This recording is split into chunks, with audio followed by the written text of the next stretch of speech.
Então, gente, eu vou fazer aqui um exercício do quiz passado.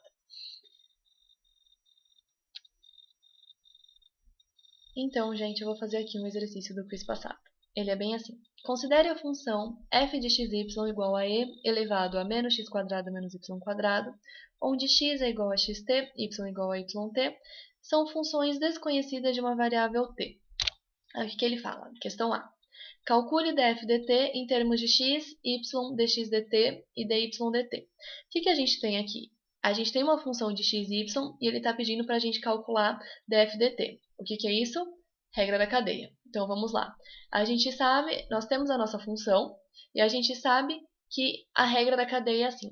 É muito importante quando você tem uma questão dessa forma, você escrever a sua regra da cadeia, você escrever essa fórmula. Porque se você ficar pensando em como ela é bem provável que você não consiga enxergar o que você tem que fazer.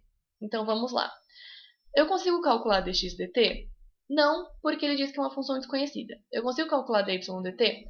Também não, porque é uma função desconhecida e ele não me dá essa informação. Mas eu consigo calcular df dx? Consigo, porque eu tenho meu f de xy. Eu consigo calcular df dy? Também consigo, porque eu tenho meu f de xy. Então, eu calculo meu df dx, que dá isso, calculo meu df dy, que dá isso, e substituo na minha regra da cadeia, que fica exatamente assim. Df dt é igual a o meu df dx. Ai, merda, vou começar de novo. Tá, vamos lá. Eu vou fazer aqui um exercício do quiz passado. O enunciado era assim. Considere a função f de xy igual a e elevado a menos x quadrado menos y quadrado, onde x é igual a x de t e y igual a y de t. São funções desconhecidas de uma variável t. Ou seja, meu x é uma função de x de t, mas eu não tenho essa função. E meu y é uma função de y de t, e eu também não tenho essa função. Então vamos para a questão A. Calcule df dt em termos de x, y, dx dt e dy dt. Bom, ele falou para mim calcular meu df dt. Se a minha função é uma função de x e y, e ele fala para eu calcular df dt, eu estou falando do quê? Regra da cadeia. Então, é bem importante eu ter essa fórmula decorada, porque se ele fala para mim calcular pela regra da cadeia, é legal eu escrever essa fórmula, porque assim eu consigo enxergar o que eu tenho que fazer no exercício. Então, depois que você escreveu a fórmula, percebe. Você consegue escrever dx dt? Não, porque é uma função desconhecida e ele não te deu. Você consegue escrever dy dt? Também não. Mas eu consigo escrever df dx e eu consigo escrever df dy, porque eu tenho a minha função. Então, eu calculo meu df dx e eu calculo meu df dy. Depois que eu calculo, eu pego e substituo na minha equação da regra da cadeia, que é exatamente aqui.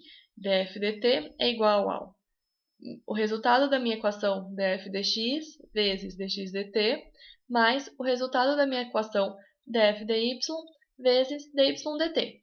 Algum segredo nisso? Até agora não.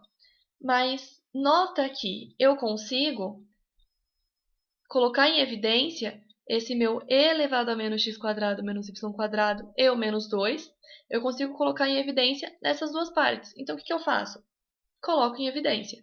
Eu deixo menos 2 vezes e elevado a menos x quadrado menos y quadrado vezes o quê? X dx dt,